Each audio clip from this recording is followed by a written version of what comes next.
इकडे लक्ष द्या सर्वांनी. ही पुंडलिकाला दिलेली वीट आहे.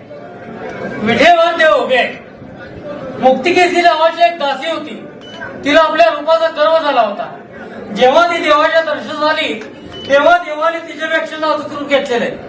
जेव्हा तिने आपले हात देवाच्या पायावर टेकवले तेव्हा ही पोटरुतलेली जागा आहे. ही कृष्णावतारात गोकुळात गुरे राखायची काठी आहे. हा पितांबरचा सोगा आहे. हा वासनिवेलाचा कतोड आहे. डाव्या हातामध्ये शंख आहे. उजव्या हातात कमल पुष्प आहे.